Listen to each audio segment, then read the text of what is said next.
Je dis à tous bonjour, bonjour et bienvenue dans ce moment de partage. Le titre de notre moment est Dieu ne change pas d'un testament à l'autre. Le verset qui nous concerne dit la vérité suivante. Toute grâce excellente et tout don parfait descendent d'en haut, du Père des Lumières, chez lequel il n'y a ni changement ni ombre de variation. Jacques 1, verset 17.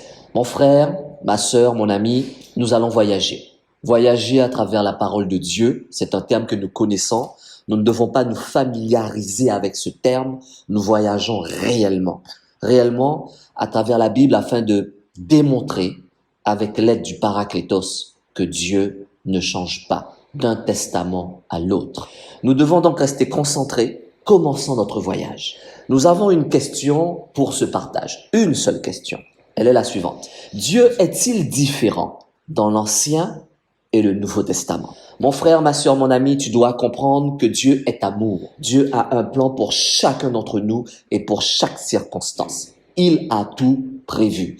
À cause du péché qui est entré dans le monde, dans l'humanité, par la faute d'Adam et d'Ève, par amour, il a changé la loi en offrant la grâce. C'était dans son plan. Et je le répète, c'était dans son plan. Dieu n'a pas été étonné, il n'a pas été surpris, il n'a pas été embêté. Il a simplement suivi son plan. Mais lui-même, Dieu Tout-Puissant, il ne change pas. Commençons à voyager et plongeons en eau profonde dans les Écritures. Au cœur de cette question, on trouve une confusion fondamentale quant à ce que l'Ancien et le Nouveau Testament nous révèlent de la nature de Dieu. Cette confusion s'exprime souvent ainsi. La plupart des gens pensent que Dieu, le Dieu de l'Ancien Testament, est un Dieu qui est en colère. Et celui du Nouveau Testament est un Dieu d'amour. Et pourtant, c'est totalement faux. Ceux qui pensent ainsi n'écoutent pas la Bible audio.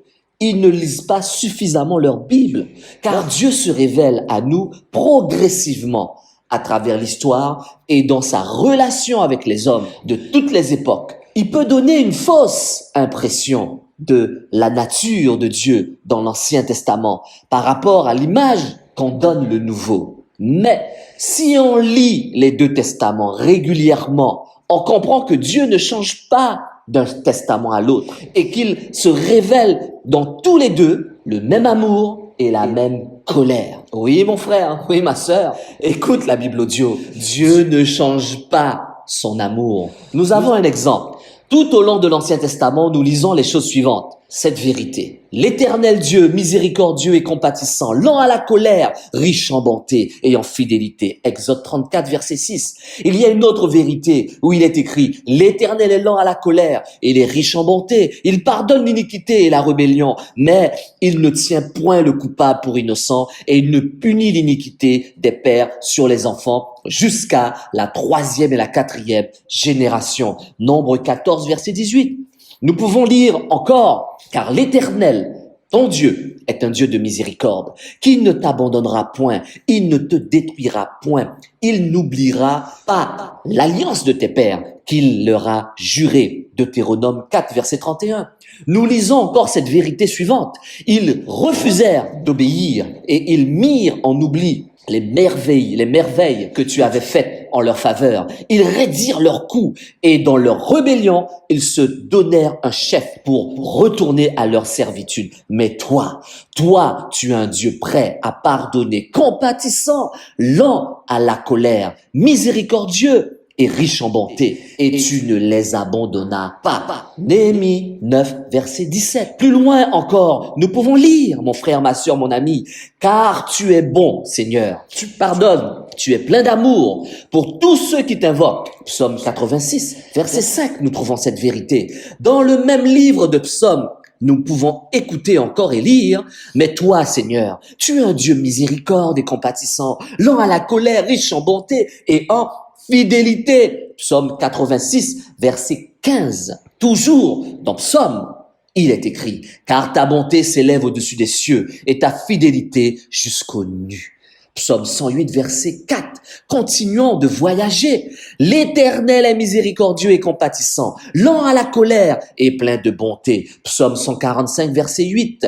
Encore une autre vérité. Déchirez vos cœurs et non vos vêtements, et revenez à l'Éternel, votre Dieu, car il est compatissant et miséricordieux, lent à la colère et riche en bonté. Et il se repent des maux qu'il envoie. Nous trouvons cette vérité dans Joël 2, verset 13. Nous étions dans l'Ancien Testament, mon frère, ma sœur, mon ami.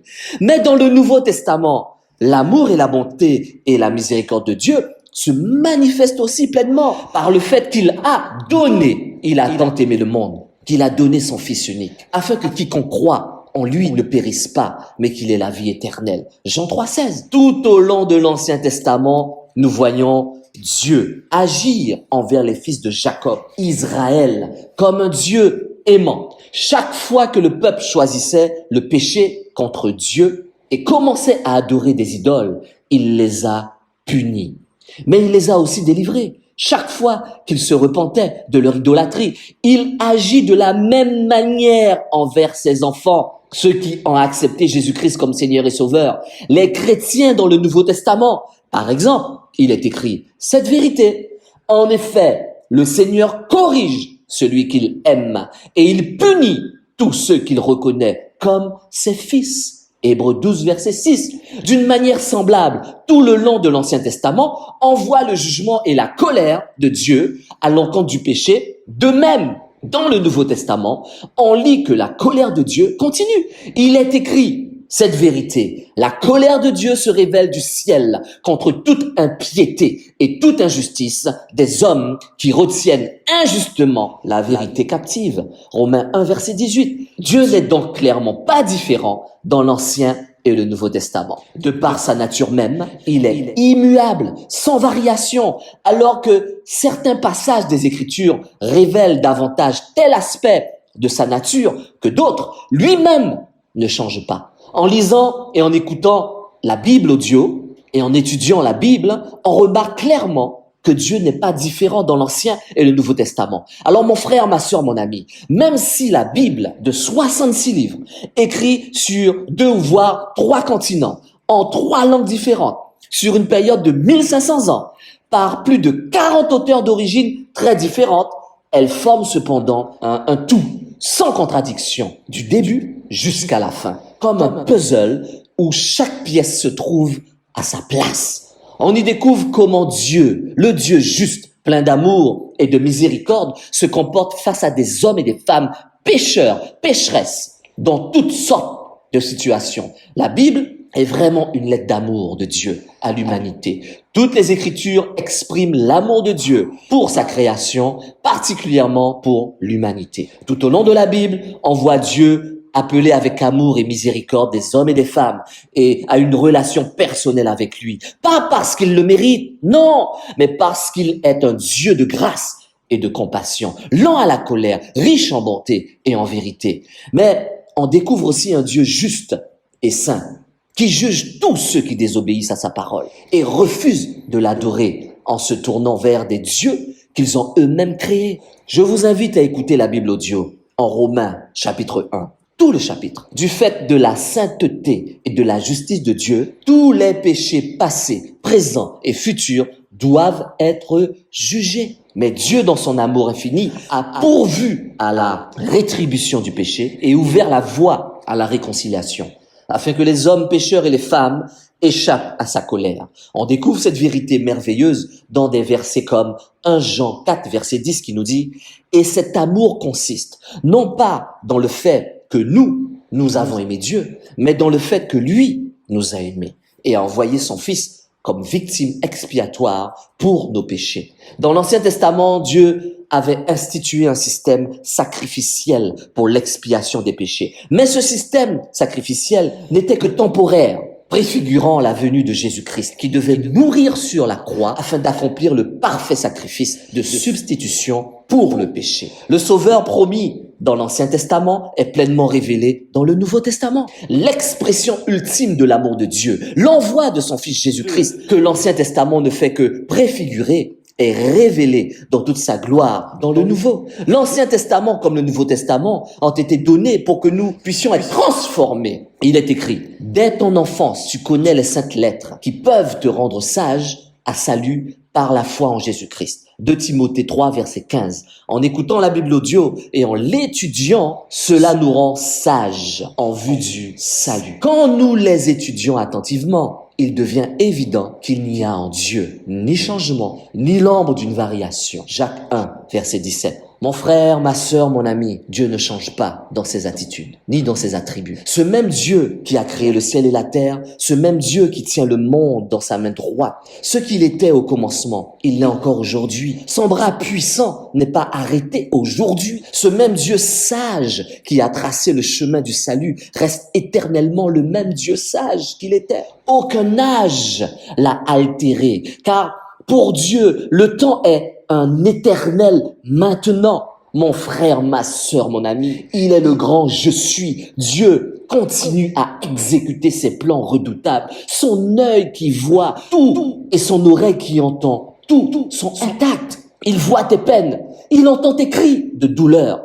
Il voit aussi tes joies, il entend tes rires. Dieu ne change pas d'un testament à l'autre. Non, dans sa sagesse, il a la connaissance absolue de tout. Aujourd'hui, autant qu'hier, ni plus ni moins. Il était juste saint hier, il l'est toujours aujourd'hui. Mon frère, ma sœur, mon ami, tu dois comprendre que Dieu avait son plan avant la fondation du monde et il l'exécute depuis ce jour-là et encore aujourd'hui. Quand il a préparé le plan du salut, il savait qu'il ne pourrait plus se reposer le 7e jour, ce jour de repos.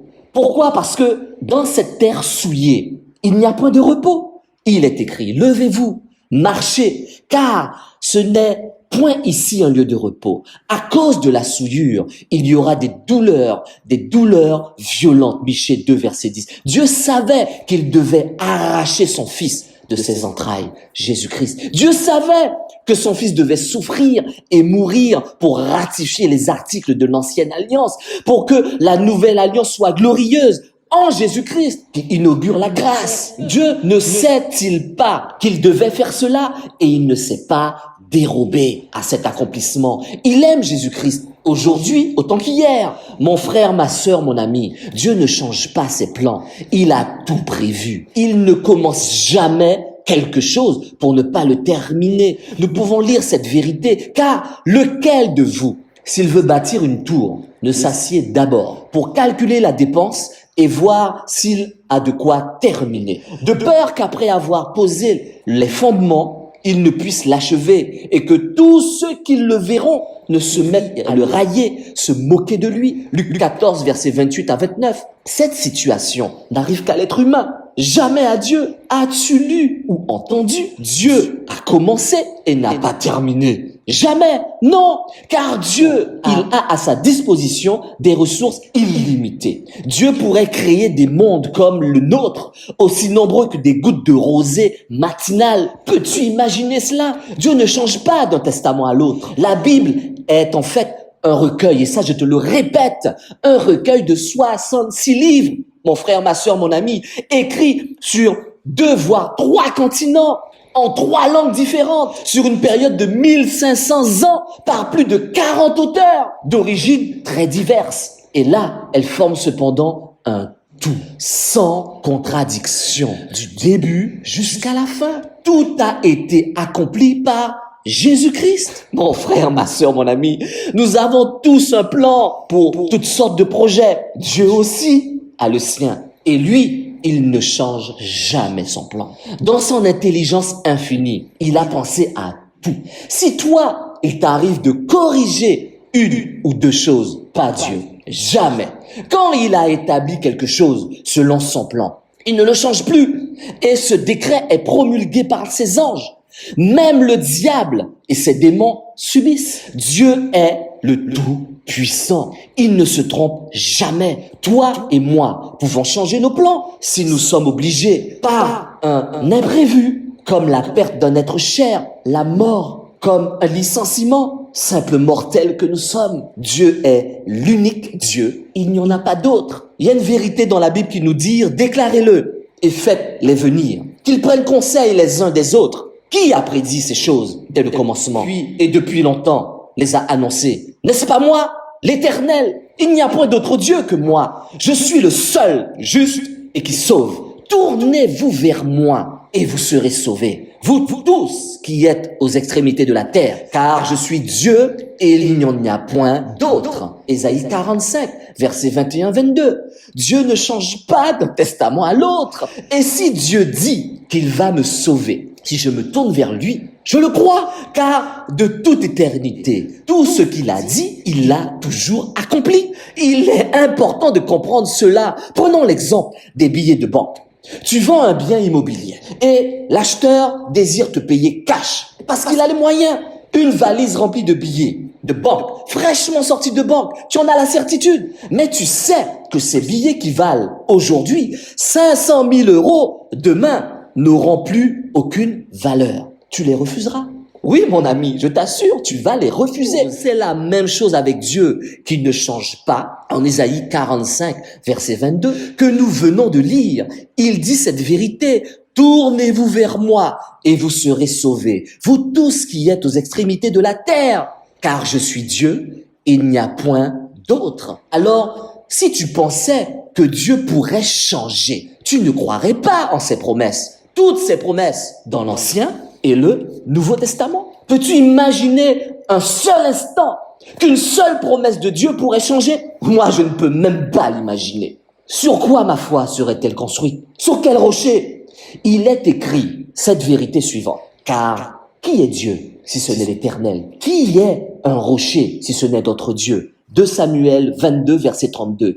Quand je vivais à Londres, écoute bien mon ami, quand je vivais à Londres, pendant mes études, j'assistais à des réunions au temple évangélique de London Church of Christ et 2 frères discutaient. Je connaissais surtout l'autre. Malgré moi, j'ai entendu la conversation, puisque avant cela, je discutais avec lui. Le frère blanc lui dit et lui demande calmement: comment se fait-il que vous, les Noirs, en Jésus-Christ, vous êtes toujours joyeux, malgré les circonstances, et que moi, je sois si fréquemment abattu? Imani, parce que c'était son nom, lui répond: mon frère, c'est parce que je me jette à plat ventre sur la promesse, sur le rocher, et je m'accroche à rien d'autre. Car si je reste debout sur la promesse, ce sont juste mes pieds qui sont sur le rocher. Et si la tempête, problème, deuil, chômage, catastrophe naturelle, perte de tout, si ces problèmes-là arrivent, je risque de tomber. C'est pourquoi je me jette à plat ventre sur le rocher de mon salut.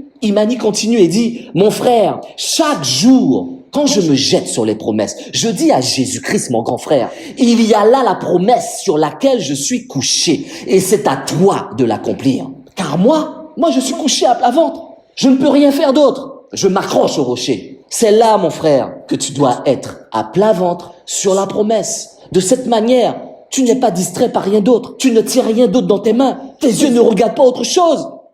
Mon frère, ma sœur, mon ami, je crois en un Dieu qui ne change pas. De ce fait, ce qu'il dit s'accomplira. Il est écrit cette vérité, car c'est une prophétie dont le temps est déjà fixé. Elle marche vers son temps et elle ne mentira pas. Si elle tarde, attends-la, car elle s'accomplira certainement. Habakkuk 2, verset 3. En écoutant la Bible audio, tu constateras que toutes les prophéties ont été accomplies en leur temps. Et celles à venir le seront assurément. Jésus-Christ a accompli la loi et nous a donné la grâce. Dans l'histoire d'Imani et de son frère blanc, je ne connais pas le nom du frère, donc je dois le décrire. C'est évident que les promesses n'ont pas été renversées, ni les fondements, mais c'est la construction qui a été renversée. C'est la construction qui n'était pas aux normes divines. C'est cette construction qui n'était pas fondée. Toutes ces choses non conforme que tu as amené sur le rocher de ton salut. Tu as été secoué, mais le rocher est resté stable. Certaines personnes sont bien sur le rocher, mais ils ne s'accrochent pas au rocher. Ils s'accrochent à toutes ces choses du monde, mais leur pied est bien sur le rocher. Ils ne se jettent pas à plat ventre sur les promesses de ce Dieu qui ne change pas d'un testament à l'autre. Dieu ne change pas. Dieu ne change pas non plus dans ses menaces. Ah oui, c'est bien de parler des promesses, mais Dieu ne change pas dans ses menaces. Il est écrit, cette vérité conditionnelle. Il y a toujours une condition avec mon papa. Celui qui croira et qui sera baptisé sera sauvé. Mais celui qui ne croira pas sera condamné. Marc 16, verset 16. Concentrons-nous sur la deuxième partie de cette vérité. Mais celui qui ne croira pas sera condamné. Toutes les promesses de Dieu ainsi que toutes les menaces seront accomplies. C'est un décret, une loi qui ne peut en aucun cas changer. Soyez aussi bon que vous le voulez, aussi moral que vous le voulez, que vous le pouvez, aussi honnête que vous le voulez. Marchez aussi droit que vous le voulez ou que vous le pouvez. La menace demeure toujours inchangée. Celui qui ne croira pas sera condamné. Les moralistes, les érudits, tous ces grands hommes politiques essaieront de transformer et affirmeront celui qui ne mène pas une vie sainte selon la parole seront condamnés. Cela semble juste, mais ce n'est pas ce que la formule de cette vérité dit. Elle stipule celui qui ne croit pas sera condamné. Et cette pierre d'achoppement et ce rocher de scandale, ils s'y heurtent pour n'avoir pas cru à la parole.